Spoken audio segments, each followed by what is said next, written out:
UFC 327, Prochazka versus Ulberg is taking place tomorrow down in Miami, Florida. It's a big card, stacked top to bottom. And today I'm going to be looking at the entire card, predicting every single fight on that. I've been away from YouTube for a little bit. I've been very inactive on this channel. Apologies.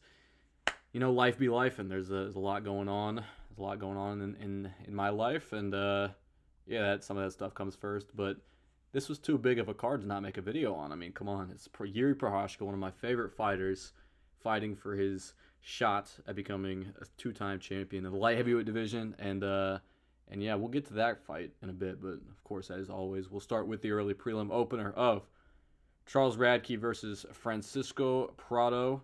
I'm going to go with Charles Radtke getting this one done. Francisco Prado is not a big welterweight at all. In fact, he was a former lightweight, and he was a small in that division as well. He is not a big guy at all. If you watch his fight back with Nikolai Veretnikov, he looked severely, what am I trying to say? Seriously outsized in that fight. And Charles Radtke, although for some reason you won't see it on the screen because my face cam's covering it, but it says he's shorter than Francisco Prado. I mean, you can look at these two guys' frames side by side. I mean, just look at the fighter pictures, and you could see who has the shorter, stockier frame. It's Francisco Prado. He is not a big guy. I don't know what they got going on with the measurements there, but regardless, yeah, Francisco Prado, not a big guy. He's scrappy. He's tough. You know, he's got a solid chin. It's held up throughout his career, even though he's lost, I think, all but one of his fights in the UFC, which I think I want to say he's 1-4. And those losses aren't to great opponents. You know, he lost to Jamie Malarkey at lightweight. Since moving up, he lost to Nikolai Veretnikov, who, although he has a good win over Nico Price, he has a knockout win over Nico Price in his last fight. I think Nikolai Veretnikov really sucks. I think Nikolai Veretnikov has really low fight IQ.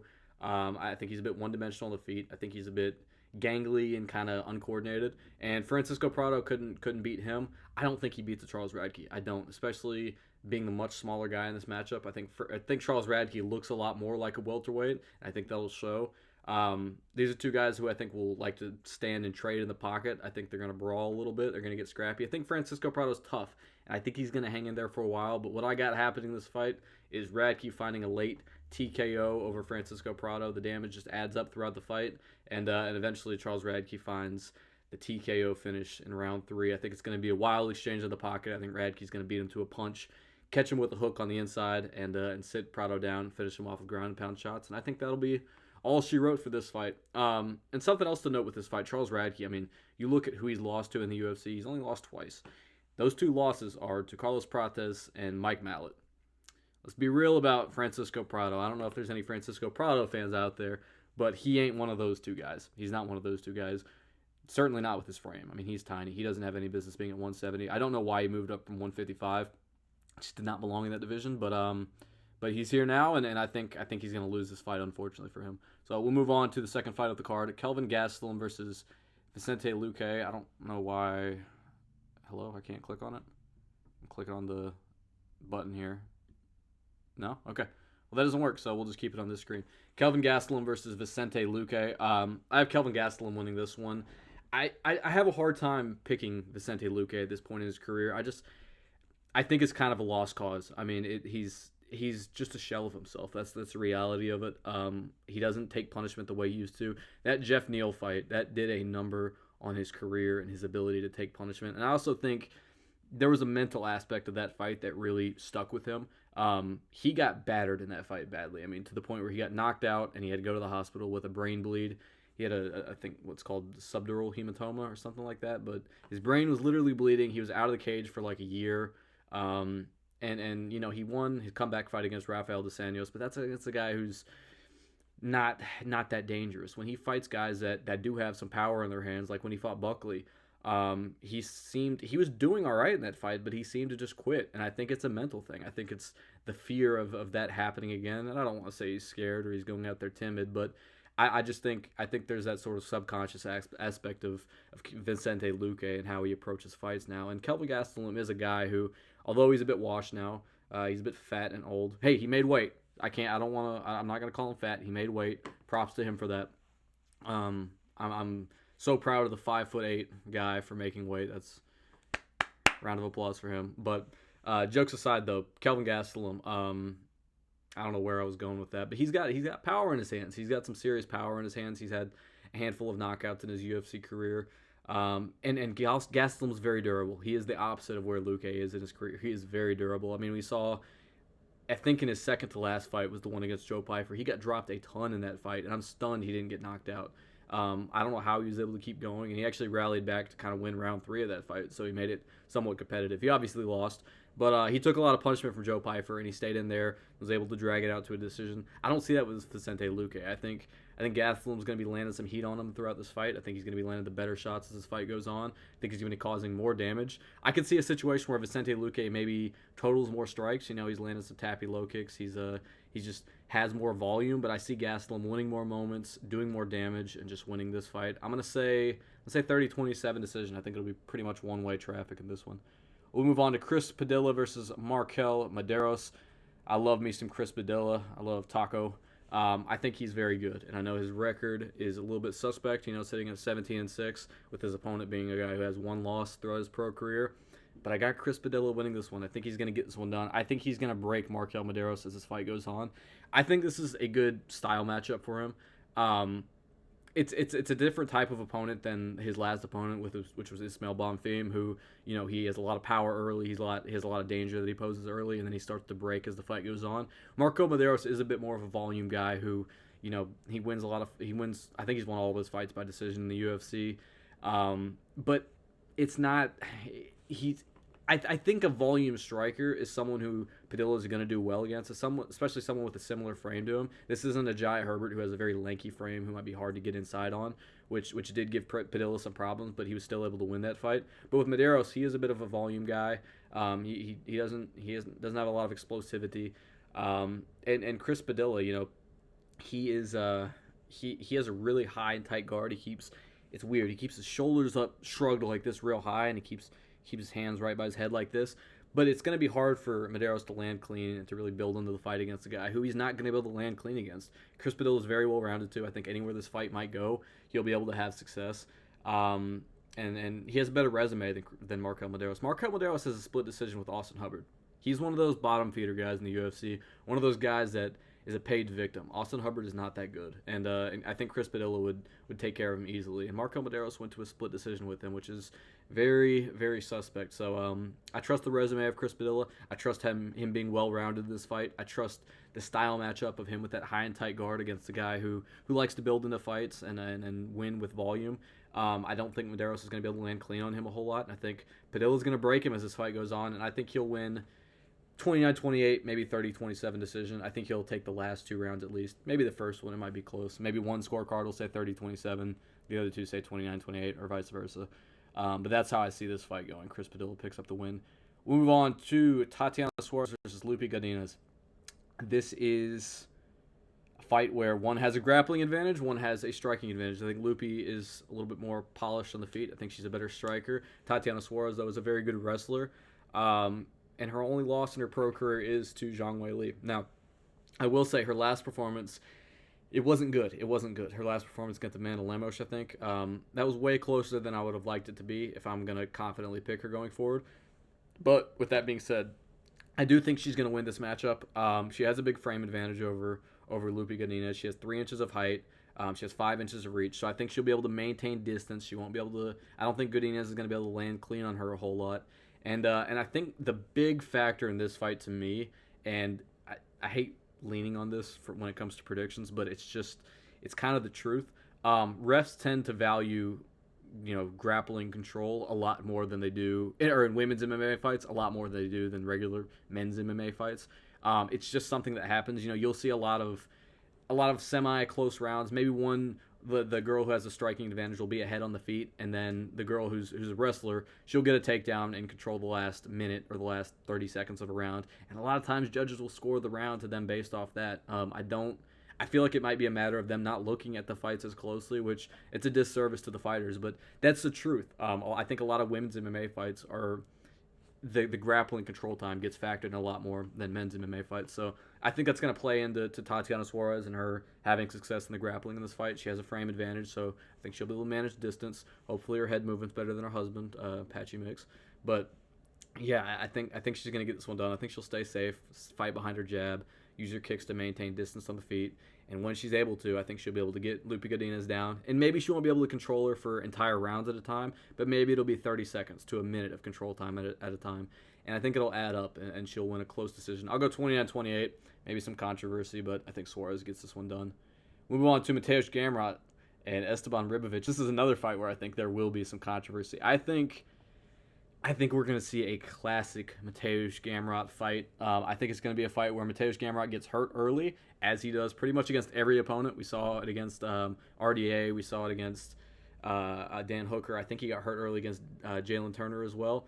But he finds a way to rally back. And I think what's going to happen in this fight is Esteban Ribovicz is very dangerous, very explosive. He strings together combinations really well. I think he's going to hurt Mateusz Gamrot.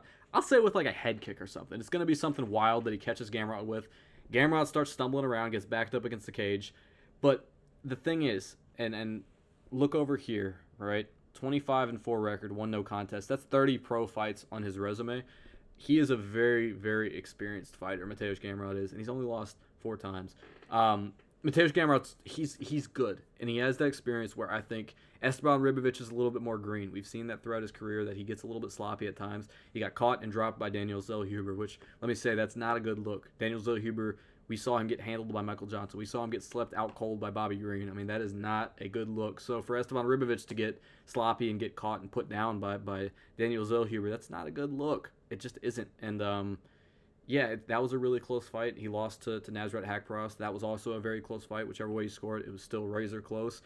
I think Mateusz Gamrot is a level above those opponents, and I think with his experience in the game, I think he's going to be able to handle getting rocked and being able to survive. I think Ribovicz is going to gas himself out, going a little wild. I know he has great cardio. He's able to keep up that pace, but I think he's going to swing his arms out a little bit in round 1 and fumble a finish, as most guys do against Mateusz Gamrot. I think Gamrot's going to rally. I think he's going to be able to get him down, end the round on top, and then in the round 2 and round 3, I think he's going to be able to get his takedowns, work his damage off on top position, just chain wrestle, keep Esteban Ribovicz down. I do worry because Ribovicz is he's big and he's explosive. He's a big dude for the lightweight division. So that does concern me with Gamrot being able to control him. But I mean, we saw Gamrot have a lot of success against Arman Tsarukyan, who is an elite wrestler, number 1, and number 2, also a very explosive big dude in the 155 division. So I think Gamrot's going to weather the storm early and rally and win a razor close decision against Esteban Ribovicz. It'll be kind of like the Dan Hooker fight, except I think Gamrot will have a tad bit more success in the grappling. He'll be able to control him a little bit more. Don't think he'll find a submission. Gamrot's not really known for being a submission threat throughout his career. But I do think he'll be able to eke out a decision win against Esteban Ribovicz. We'll move on. Kevin Holland versus Randy Brown. I hate predicting Kevin Holland fights because we just don't know which version of Kevin Holland's going to show up. But truthfully, I can't really pick him in good faith. I can't. And another aspect of this fight, right, is we've seen throughout Kevin Holland's career, when there is any sort of adversity, when people don't lay him up with an opportunity to beat them, he does get a bit frustrated. He does get not even frustrated, because I don't think it's a matter of him being like, oh man, I really want to take this guy's head off. I'm pissed right now. It's more of a matter of, oh, I'm having a little bit of adversity I have to go through in this fight. I'm just going to coast to a decision loss. Like, that's just how Kevin Holland fights. And I think we're going to see in this fight, Randy Brown, he's going to be able to land some shots at range. I think they're going to be going tit for tat at range. Randy Brown's a little bit more unorthodox. He's a little bit more loose and free flowing. So maybe he'll be, slamming some low kicks, bouncing in and out of range, landing some shots. And I think Kevin Holland's going to have a little bit of a harder time hitting him than he has in the past against more stockier, plotty opponents. And I think it's going to frustrate Kevin Holland. And I think he's just going to mentally check out of the fight. That's just what I think is going to happen. I don't see this fight going in a way where Kevin Holland is able to deal with the problems that Randy Brown will pose on the feet and just and rally. He doesn't do that. It's just not what Kevin Holland does. He if he knows he's going to lose a fight, he'll take the easy way out, and he won't try and make it a brawl. He won't try and do what it takes to win. He won't put himself in the fire. He's just going to coast to his decision loss. This is just how Kevin Holland fights. And I get sick of it as a UFC fan, as someone who's watched the sport for a long time now and have seen Kevin Holland on probably close to a dozen pay-per-views now. I mean, I have to see this guy several times a year on a pay-per-view, it feels like. I hate the way he fights. I hate how he approaches fights. I hate his mindset of, I don't care to be champion. I'm just out there to collect a check. And I think that'll show in this fight. I think he's going to get frustrated at the Randy Brown style. I think he's going to have a hard time landing clean on him. And I think he's going to just coast to a decision loss. I think if this fight comes down to who's going to do more in those close moments late in rounds where, one guy needs a moment to swing the round their way, it's not going to be Kevin Holland to do it. I think it's going to be Randy Brown. I think he's more dialed in and wants to get to the top of this division. I don't think he will, but I think he wants to be there more than Kevin Holland. So I'm going to go with Randy Brown. It's a very similar style matchup. Randy Brown's a little bit more loose on the feet, a little bit more hands down, kind of wild, bouncing around. But in terms of reach and how they like to use their range, their style, very similar measurements. Kevin Holland has a slight reach advantage, but Randy Brown also has really long arms. So it's a similar style matchup. I'm going with the guy that I trust to pull it out of the fire a little bit more. So we'll move on. Patricio Pitbull versus Aaron Pico. This, my friends, is where the money will be made. Fucking hell. Stay right there. Why does it do that? There we go. Okay. Keeps moving down on me. Patricio Pitbull versus Aaron Pico. I'm going to go with Pitbull. This is where the money is to be made on this card, and I'll explain why. I think Aaron Pico is disgustingly overrated. I think he had no business being a favorite in that fight against Lerone Murphy in his UFC debut. He was 13-4 going into that fight. He had been knocked out several times by far lesser opponents in Bellator. And now he's going up against a legend of Bellator. I mean, it's Bellator on Bellator violence right here. And Patricio Pitbull carved out a much better legacy in that promotion than Aaron Pico ever did. And Patricio Pitbull also has had some success in the UFC. I mean, he didn't look great against Yair Rodriguez. That was a tough fight for him. But he hurt Dan Ige. He hurt Dan Ige and nearly finished him in round 2. It was a bit of a low output, lackluster fight. But I think Aaron Pico is a guy who would struggle with Dan Ige. I think Dan Ige might be able to chin Aaron Pico. I really say that honestly because, number one, Aaron Pico's reckless, and he's not very skilled. I think he's a bit of a bully.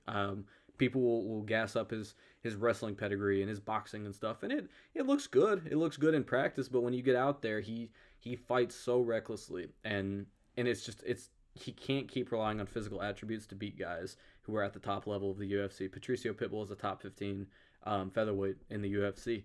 He can't just go out there and bully these guys. I say the same thing. I said it a couple weeks ago with the Mansour Abdul-Malik versus Yusri Belgaraoui fight.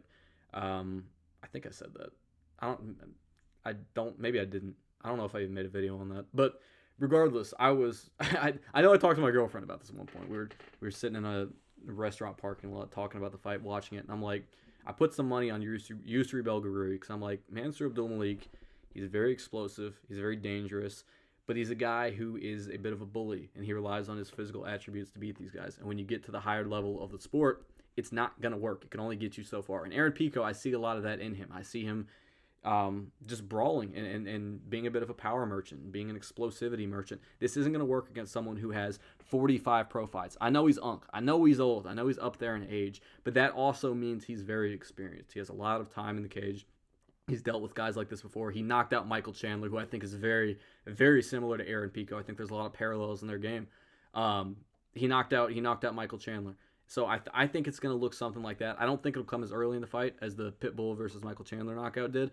But I think as this fight goes on and Aaron Pico starts to get a little bit more frustrated, he's not able to land clean. He keeps throwing and whiffing at air. And Patricio Pitbull is fighting well on the back foot, landing good shots. I think he's going to catch Pico coming in, sit him down, and then I think he's going to fall him to the ground, land some ground and pound shots, and we'll see Pico get knocked out cold by some follow-up shots. He'll get his head pinged off the canvas. And another thing, too, with his last fight, to mention this, that wasn't just a knockout loss. That wasn't just a normal knockout loss. That was a devastating, career-altering, life-altering knockout that Aaron Pico suffered.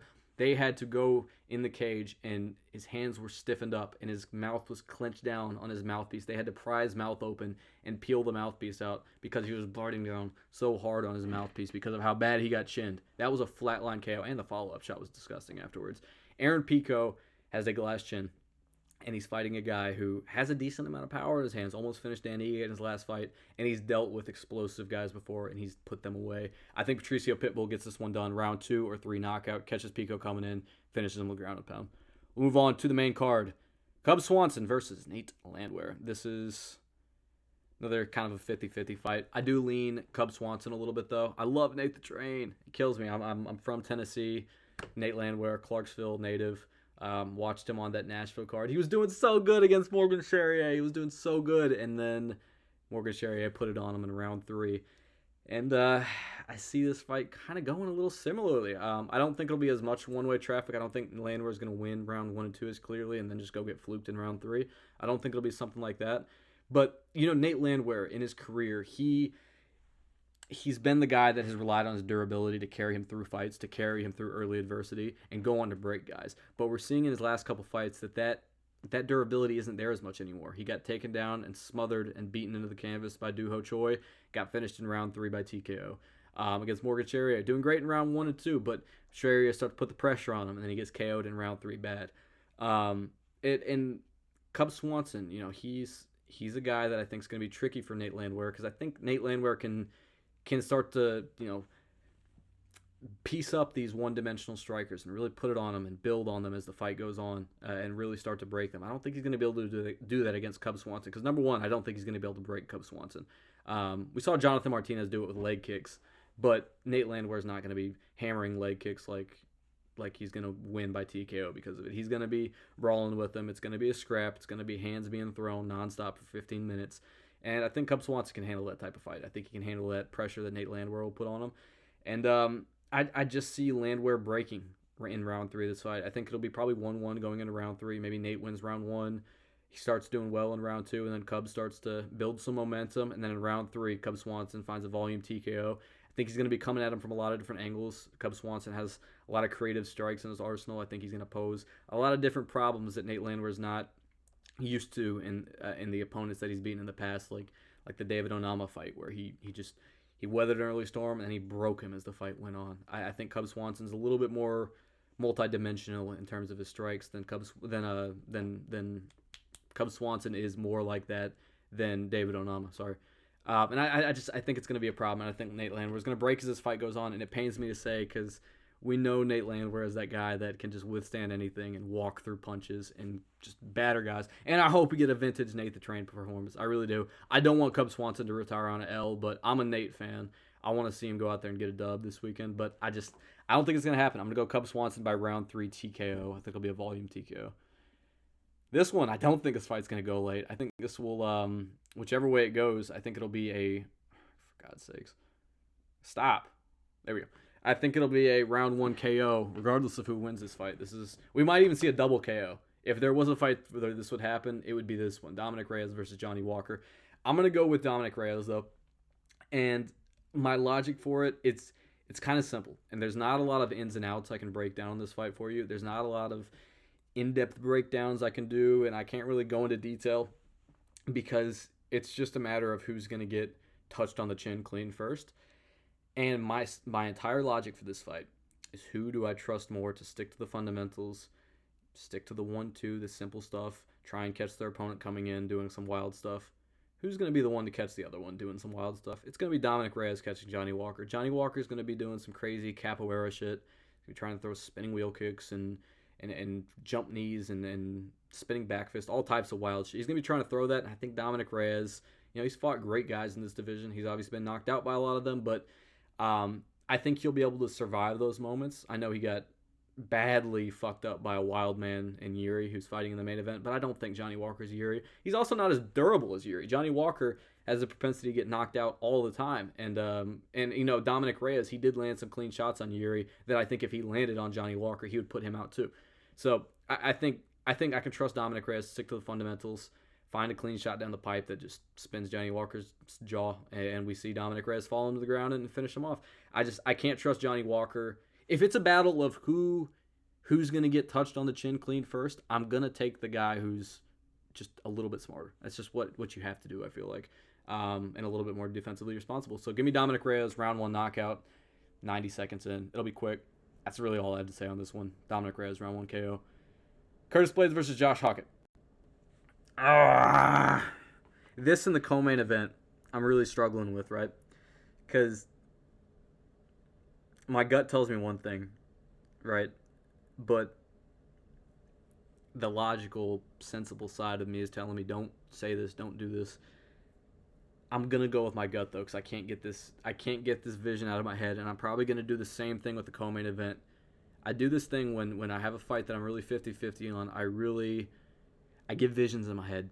I get visions in my head of what I see happening, and it's hard to shake those. And I'm letting the voices in my head consume me. I'm being BJ Penn right now. I'm letting them get to me.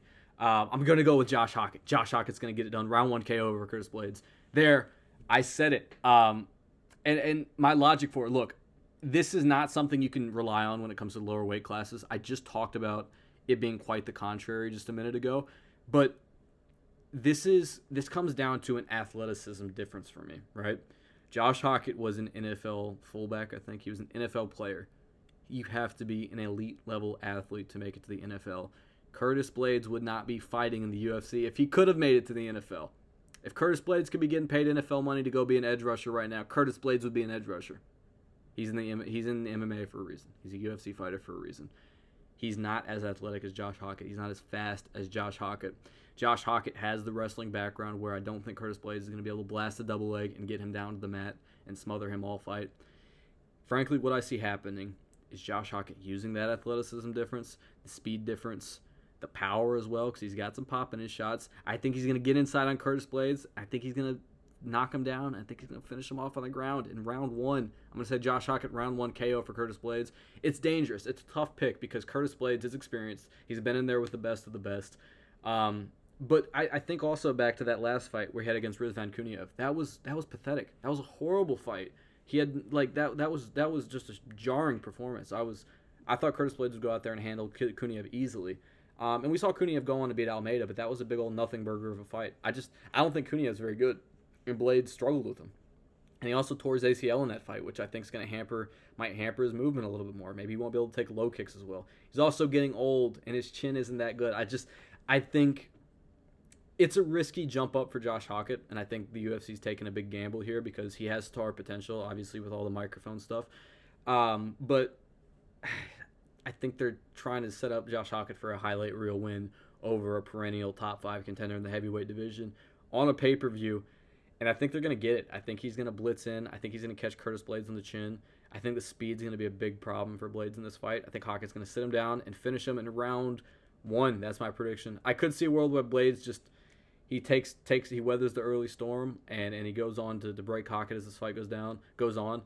Maybe gets him down to the ground and wrestles him quite a bit. But I don't know, man. I feel a round 1 Hokit knockout. I just do. And maybe I'm wrong. Maybe I get proven wrong, but Curtis Blaydes has been chinned a lot in his career.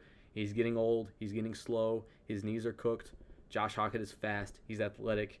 He's got everything you need at heavyweight to get to the top. Because really, you just got to be an athlete. That's the truth. You just have to be an athlete at heavyweight to get to the top, I feel like. The division's getting slowly getting a little bit better.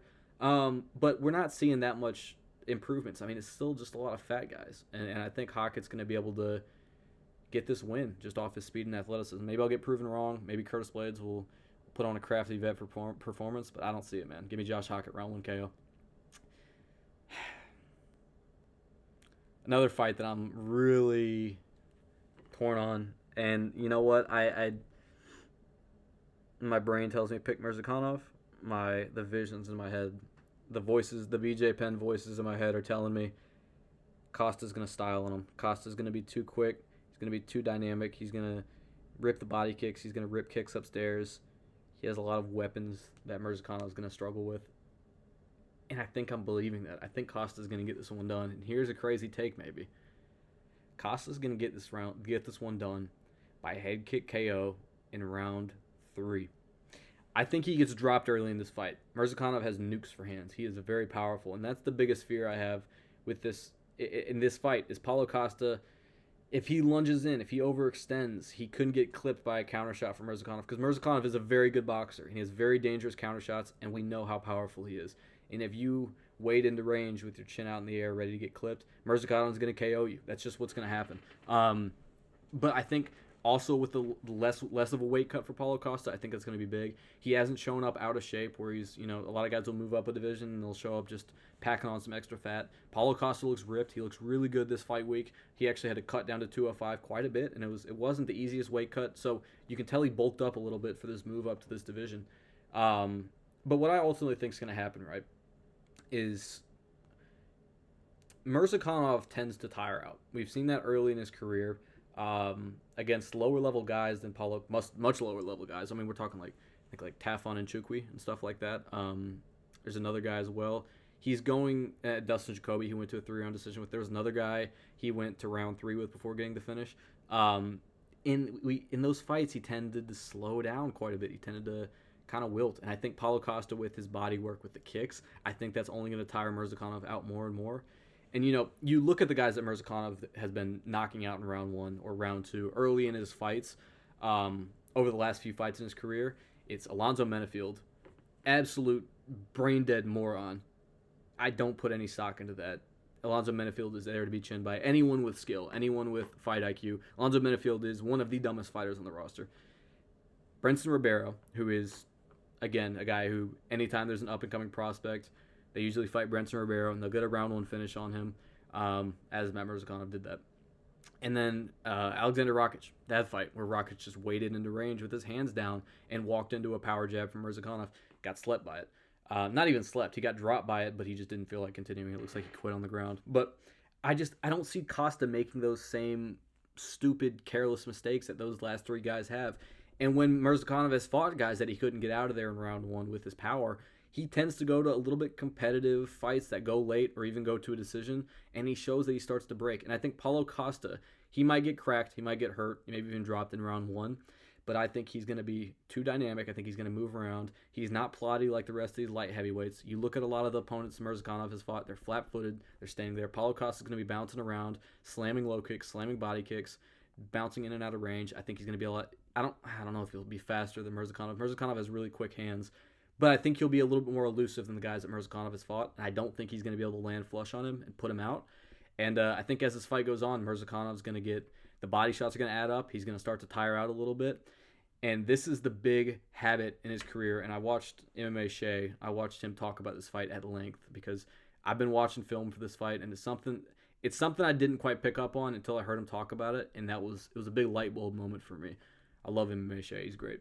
But Murzakanov has a habit of slipping off to the side really hard whenever someone throws a 1-2 or just even a 2 or even just a jab. With straight shots down the pipe, Murzakanov has a habit of ducking off to the side, slipping off to the side really hard.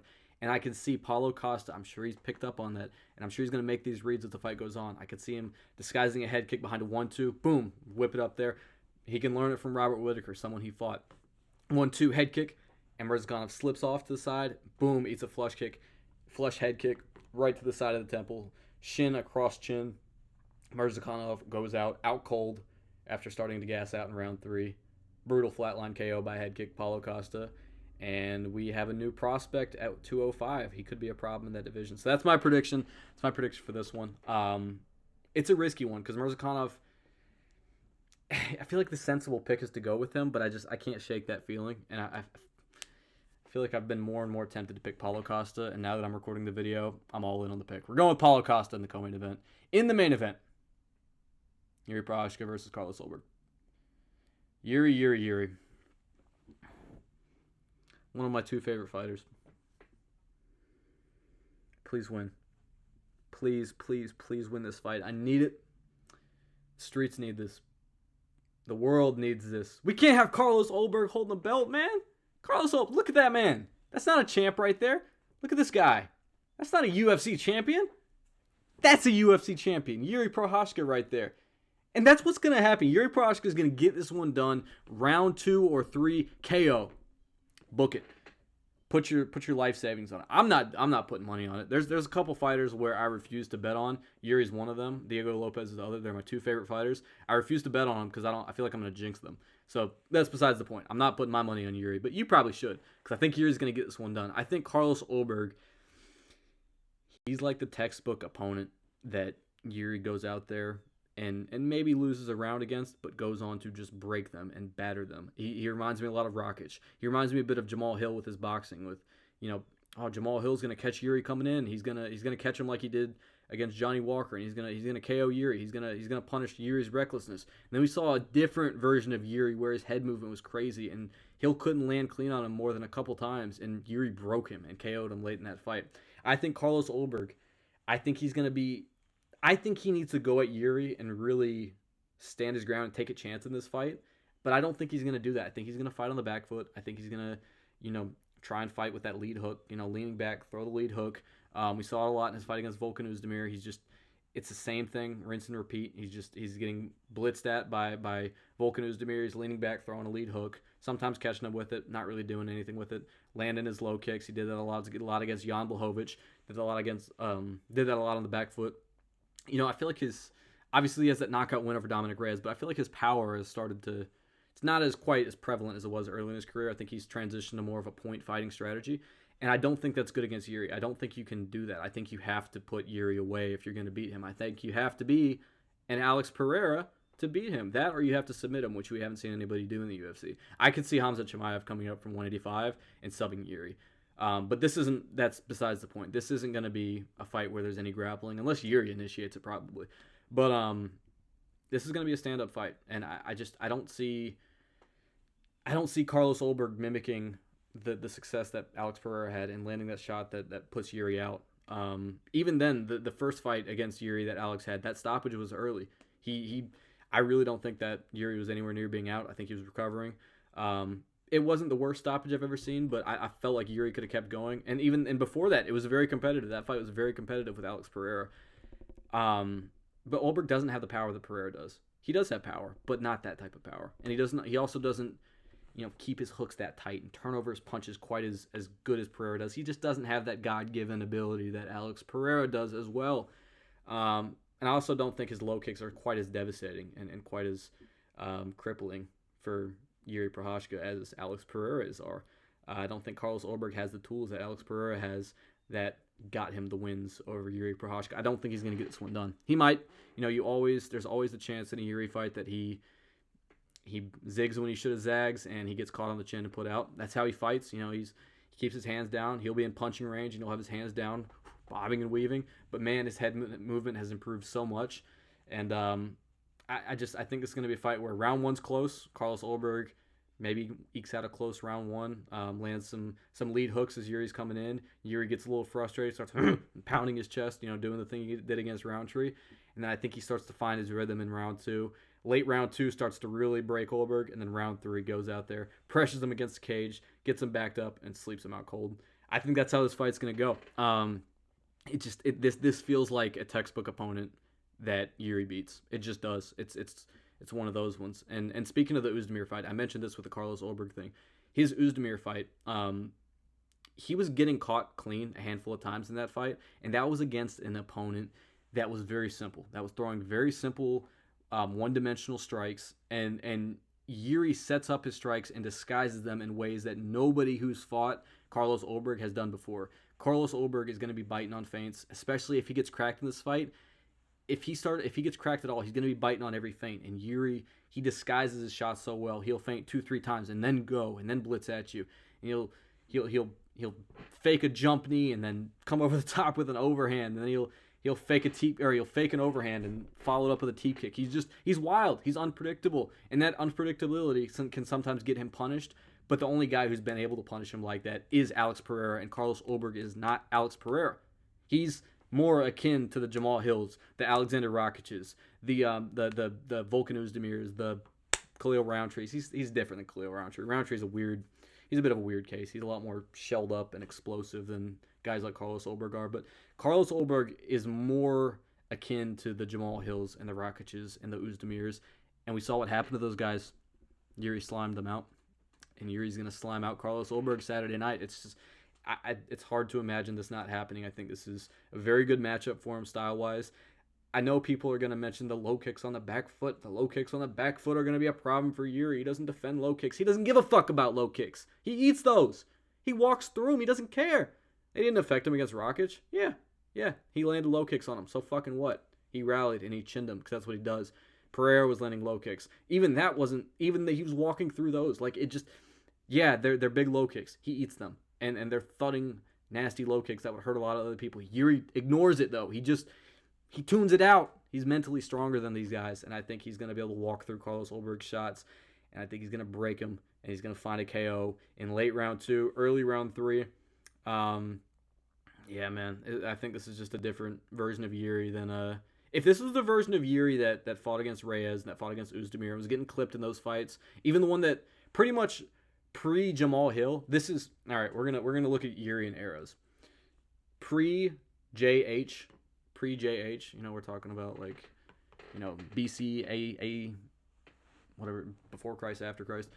Before JH, BJH, before Jamal Hill, right? Jiri Prochazka's head movement was not all the way there. He would walk into shots. His game was predicated on eating shots and just walking through them. But now he's evolved in his game, and after that second Alex Pereira loss, his head movement has gotten so much better, and he's so much harder to hit clean. And I think if this version of Jiri, if you took him back and placed him into those fights against Volkan Oezdemir and Dominick Reyes, he would not have gone through as much of adversity in those fights as he did originally. I guess that's what I'm trying to get at. He has leveled up so much in his game. I think Ulberg's going to have a really hard time dealing with that. I think Jiri's going to break him and get the belt back. That's my prediction. I think that's really all the breakdown I got for this fight. So yeah, that's my prediction for UFC 327. Every fight on it, Jiri Prochazka is getting the belt back. Let's go for that.